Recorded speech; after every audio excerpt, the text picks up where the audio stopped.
Hello, ഞാൻ doctor Shamsuddin, D Care hospital, Palakkad. വൃക്ക രോഗത്തെ നേരത്തെ തിരിച്ചറിയാൻ പറ്റുന്ന ലക്ഷണങ്ങളും അതുപോലെ അതിൻ്റെ നേരത്തെ തിരിച്ചറിയാൻ പറ്റുന്ന ടെസ്റ്റുകളെക്കുറിച്ചാണ് ഇന്ന് പറയുന്നത്. നമുക്കറിയാം, ഈ വൃക്ക രോഗം എന്ന് പറയുന്നത് പൊതുവെ വളരെ വൈകി മാത്രമേ തിരിച്ചറിയാൻ കഴിയുകയുള്ളൂ. കാരണം വളരെ ചെറിയ ലക്ഷണങ്ങളെ കാണിക്കാറുള്ളൂ. അതുപോലെ വൃക്ക രോഗത്തിന് സാധാരണ ഉപയോഗിക്കുന്ന ഈ സിറം ക്രിയാറ്റിൻ ടെസ്റ്റൊക്കെ വളരെ വൈകി, ഒരു 50% വൃക്കയുടെ പ്രവർത്തനം തകരാറിലായാൽ മാത്രമേ അറിയാൻ കഴിയുകയുള്ളൂ. അതാണ് ഈ വൃക്കയുടെ വളരെ പ്രധാനപ്പെട്ട ഒരു പ്രശ്നം എന്ന് പറയുന്നത്. നേരത്തെ തിരിച്ചറിഞ്ഞാൽ നമുക്കൊരു പരിധിവരെ വൃക്ക രോഗത്തെ നിയന്ത്രിക്കാനും കഴിയും. അപ്പോൾ നമുക്കറിയാം, വൃക്ക എന്ന് പറയുന്നത് ശരീരത്തിൻ്റെ അരിപ്പയാണ്. നമ്മുടെ രക്തത്തെ ശുദ്ധീകരിക്കുന്ന അരിപ്പ. അപ്പോൾ വൃക്കയുടെ ഒന്നാമത്തെ ഫംഗ്ഷൻ രക്തശുദ്ധീകരണമാണ്. രക്തം ശുദ്ധീകരിച്ച് ആവശ്യമില്ലാത്ത വേസ്റ്റുകളെ മൂത്രത്തിലൂടെ പുറന്തള്ളുകയും ആവശ്യമുള്ളതിനെ രക്തത്തിലേക്ക് തിരിച്ചെടുക്കുകയും ചെയ്യും. അതാണ് ഒന്നാമത്തെ ഫംഗ്ഷൻ. രണ്ടാമത്തത് നമ്മുടെ ബ്ലഡ് പ്രഷർ, രക്തസമ്മർദ്ദത്തെ നിയന്ത്രിക്കുന്നതിൽ വൃക്കയ്ക്ക് പ്രധാനപ്പെട്ട ഒരു പങ്ക് വഹിക്കുന്നുണ്ട്. മൂന്നാമത്തെ നമുക്കറിയാം, ധാതു ലവണങ്ങൾ, സോഡിയം പൊട്ടാസ്യത്തിനൊക്കെ നിയന്ത്രിക്കുന്നത് വൃക്കയിൽ ഒരു പ്രധാനപ്പെട്ട പങ്ക് വഹിക്കുന്നുണ്ട്. സോഡിയത്തെ വലിച്ചെടുക്കുന്നതും ഈ സോഡിയം പൊട്ടാസ്യത്തിൻ്റെ ബാലൻസ് ബോഡിയിൽ നിലനിർത്തുന്നത് വൃക്കയാണ്. മൂന്നാമത്തെ vitamin D3 active vitamin D3 ആക്കി മാറ്റുന്നത് വൃക്കയാണ്.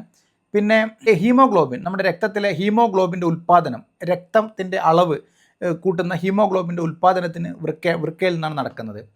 അപ്പോൾ ഒന്നാമത് ഞാൻ പറഞ്ഞു, മൂത്രം ഉണ്ടാകുന്നത് വൃക്കയിൽ നിന്നാണ്. അപ്പം വൃക്കക്ക് എന്ത് അസുഖം ഉണ്ടായാലും ആദ്യം അത് മൂത്രത്തിൽ പ്രതിഫലിക്കും. മൂത്രത്തിൻ്റെ അളവ് കുറയുക, മൂത്രത്തിൻ്റെ കളറിൽ മാറ്റം ഉണ്ടാവുക, ചുവന്ന കളറിൽ മൂത്രം പോവുക, മൂത്രത്തിൽ പത പോലെ വരിക, ഇതൊക്കെയാണ് ഒന്നാമത്തെ ലക്ഷണം എന്ന് പറയുന്നത്. രണ്ട്, വേണ്ടത്ര മൂത്രം ഉൽപ്പാദിപ്പിക്കപ്പെട്ടിട്ടില്ലെങ്കിൽ ശരീരത്തിൽ അത് നീരായിട്ട് മാറും. അപ്പം നമ്മുടെ മുഖത്ത് നീര് വരാം, കണ്ണിന് താഴെയൊക്കെ നല്ല നീർക്കെട്ടായിട്ട് അനുഭവപ്പെടാം, നമ്മുടെ കൈകളും കാലുകളിലൊക്കെ നീര് വരാം, നമ്മൾ ഞെക്കി പിടിച്ചാൽ അവിടെ അങ്ങനെ കുഴിഞ്ഞു പോകുന്നത് പോലെ കാണാം. ഈ നീര് ഇതിൻ്റെ ഒരു ലക്ഷണമാണ്. പിന്നെ നമുക്കറിയാം, നീര് ശരീരത്തിൽ വന്നു കഴിഞ്ഞാൽ നമുക്ക് ഹാർട്ടിനൊക്കെ കൂടുതൽ പമ്പ് ചെയ്യാൻ പറ്റാതെ കിതപ്പ് അനുഭവപ്പെടും. ശരീരത്തിൽ ഫ്ലൂയിഡ് ഓവറായിട്ട് വന്നു കഴിഞ്ഞാൽ നമുക്ക് കിതപ്പ് അനുഭവപ്പെടും. അപ്പോൾ കിതപ്പ് അനുഭവപ്പെടുക എന്നുള്ളത് വൃക്കരോഗത്തിൻ്റെ ലക്ഷണമാണ്.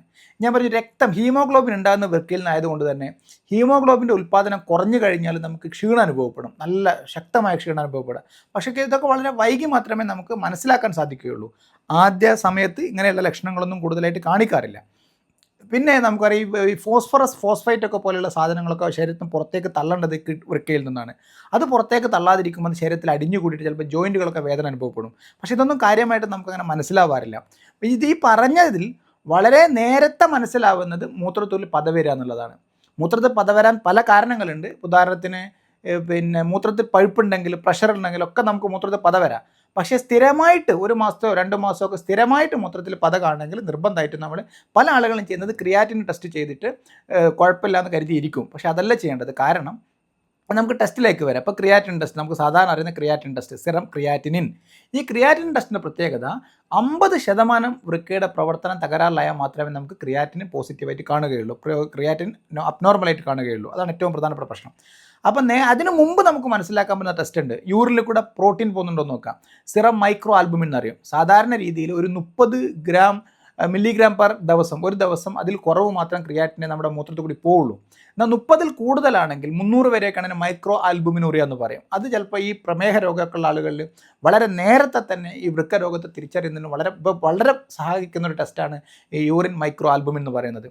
90% ഡയാലിസിസ് നടക്കുന്നത് പ്രമേഹം കൊണ്ടാണ്, നമ്മൾ മനസ്സിലാക്കേണ്ടത്. അപ്പോൾ പ്രമേഹ രോഗികളൊക്കെ മൂത്രത്തിൽ പത കാണുകയാണെങ്കിൽ, അല്ലെങ്കിൽ വർഷത്തിലൊരിക്കലൊക്കെ അവരുടെ യൂറിൻ ടെസ്റ്റ് ചെയ്യുന്ന സമയത്ത് യൂറിനിൽ മൈക്രോ ആൽബുമിൻ ഉണ്ടോ എന്ന് നോക്കണം. അത് നിർബന്ധമായിട്ട് ചെയ്യേണ്ട ഒരു ടെസ്റ്റാണ് യൂറിൻ മൈക്രോ ആൽബുമിൻ. അത് പിന്നെ കുറച്ച് അഡ്വാൻസ്ഡ് ടെസ്റ്റുകളുണ്ട്. Glomerular filtration rate, albumin creatinine ratio, blood urea nitrate, ഇങ്ങനെ കുറേ ടെസ്റ്റുകളുണ്ട്.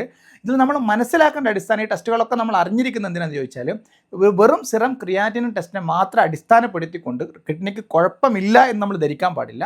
അങ്ങനെ മൂത്രത്തിൽ പത വരികയോ ഈ പറഞ്ഞ എന്തെങ്കിലും ലക്ഷണം തോന്നുകയാണെങ്കിൽ നല്ല ഒരു നെഫ്രോളജിസ്റ്റിനെ കാണിച്ചുകൊണ്ട് ഇങ്ങനെയുള്ള അഡ്വാൻസ് ടെസ്റ്റുകൾ ചെയ്തുകൊണ്ട് ഈ കിഡ്നി രോഗത്തെ നേരത്തെ തിരിച്ചറിയണം. അങ്ങനെ നേരത്തെ തിരിച്ചറിഞ്ഞാൽ പ്രമേഹ രോഗ നിയന്ത്രണത്തിലൂടെയും അതുപോലെ കിഡ്നിയെ പ്രൊട്ടക്റ്റ് ചെയ്യാനുള്ള മരുന്നുകളിലൂടെയും അതുപോലെ വ്യായാമത്തിലൂടെയൊക്കെ നമുക്ക് എന്ത് ചെയ്യാൻ പറ്റും, കിഡ്നി രോഗത്തിൻ്റെ പ്രോഗ്രഷനെ, അത് മുന്നോട്ടുള്ള പോക്കിനെ നമുക്ക് തടയാനും നമുക്ക് കൂടുതൽ കാലം ആരോഗ്യത്തോടെ ജീവിക്കാൻ കഴിയും.